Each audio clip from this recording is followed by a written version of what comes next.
Well, welcome to We Don't Color on the Dog. We've got attorney Troy Rafferty with us, a longtime friend. Hi, Troy. Thank you for doing this. Hey, Rick, thank you. I appreciate you having me on. Well, yesterday we got news that they have begun to make disbursements of the settlement on the Dozier boys. I was looking back in my notes and it seems like it was yesterday, but it was 3 years ago that we all toured the old Dozier School in Marianna and talk just a little bit about, what it was like for you going through those barracks and seeing the White House itself and then the grave sites. Talk a little bit about that, Troy. Well, I guess I didn't know what to expect when I showed up there, and I kind of thought, I've been doing this 30 years, Rick, and I've seen all sorts of tragedy and I've seen all sorts of horrors, and in the work that we do, I got to tell you, standing in front of that White House changed my life. You could, and I said this in front of the Senate committee, you can, when you stand there, and you've been there, Rick, you know what I'm talking about. When you stand there with the victims and you're looking at it, the evil and the hatred and the violence is all so palpable. You can feel it. And you can't see something like that. I'm getting chills right now as we're talking about it. You can't be exposed to something like that and not have it change you as a person. And I knew that day, Rick, I knew we had to do something for these folks. Well, and we were talking to men, most of them in their 60s or older, and it was as if they were in tears. It was a very difficult time for some of them to walk those grounds again. I remember we were in one of the victims that was with us, if you recall, Rick, did not want to get out of the van. Right, right. He sat in there and I said, Cecil, you have to come out and tell your story.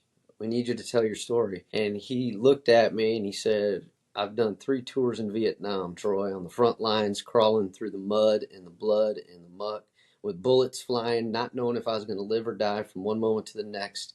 And I can promise you one thing, I would rather be there right now than in front of this White House. And if that doesn't tell you about the horrors and the tragedies and what these kids went through.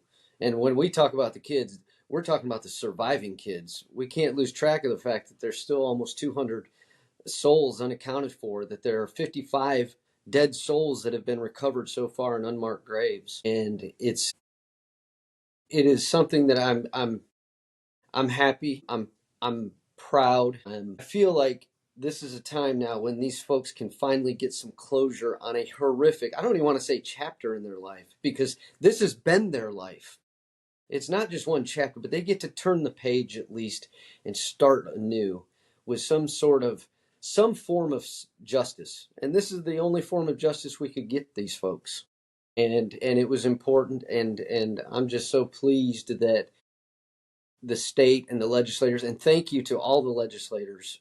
Thank you to all of the leaders, all the way from the governor who signed the bill to the speaker to the Senate president to Michelle Salzman. I know Rick, you've been talking a lot on your local stuff about our Northwest Florida delegation to the legislature. And I can tell you this, Michelle Salzman, this wouldn't have happened if it wasn't for Pensacola's Michelle Salzman. Without a doubt. A couple things I think for our viewers and listeners is they need to understand this reform school was in operation for over 100 years. It also was a moneymaker for the state. They produced brick, raised livestock, did But stationery. follow the money, right, Rick? Isn't that Yeah, what you always? Isn't that what you always say? You always say, follow the money. it was a money making deal. And the kids that were being sent there, some of them might have had some real trouble with the law. Others, they were truant. They weren't going to school, or a mom was having difficult raising her son, and the judge would recommend you send them up there. This will help straighten them out, thinking it was kind of like a military school or one of those type of schools. Well, And it and they was, would and they would work together, Rick. They would work together when they needed more labor. I forgot about that. They Yeah, would work together and say, "We need more labor. We need more kids in this facility to make sure that we make the quotas." right. Yeah. So yeah, it was a forced labor camp. That's all it was, and the abuse and the rapes and the molestation and the murders, And the it just torture. for a Yeah. hundred, as you pointed out, Rick, for 100 years, right in our backyard, Right. right in our Right. backyard. Right. An hour away from Tallahassee, 2 hours from here, it was happening. It's Now, going on, and it's going on all over the country, Rick. yeah, that's true. It's even happening. It's still happening now in some of these youth centers. While you and I are talking on this podcast and trying to keep the word out there and trying to make That's known good. these issues, it is happening right now to a child somewhere in this country. And we have to stop it. And it's not all, it can't be all at once because this has to be a process. And I'm hoping what we can do is show other states the way Florida handled this to try and get some form of compensation for others that are suffering like this. Yeah, it's. I know in Alabama we have current cases going on over there with some of their centers. Yeah, you're right. And there's for-profit companies involved in some of this now too. That they're making money over getting parents to put their kids with them, and horrible of thinking things are happening to them. Paris Hilton has been testified in. Yeah, it's rampant in private and public institutions, no question. I wholeheartedly agree. And like you said, the Paris Hilton situation shows you that it crosses all socioeconomic barriers. It is victimizing children. I don't care if it's black children, white children, yellow children, brown children, rich children, poor children.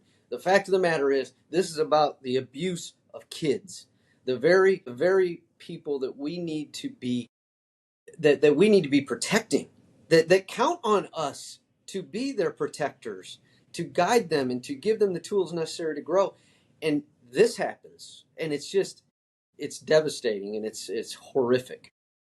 It is, and we know, having there's been a lot of studies on. They call themselves the White House boys because that's where they were victimized, and those that survived it had PTSD. They've had alcoholism, drug abuse. They've gone to crime. They've had a lot of issues over the years. The ones we saw were the lucky ones, more the walking wounded.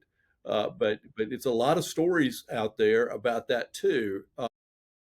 Before we go, and I appreciate you doing it, Troy, because I think that it's a story, um, like you. It haunts me, having walked those grounds, and see those crosses, and then just to hear the stories. We were there May of 2022. These men had been trying to, for 4 or 5 years, had been going to Tallahassee, trying to get some kind of audience. You were able to do it. It still took uh, 2 sessions to get it through. But that's talk a little bit about that, because that's kind of how the Florida legislature works.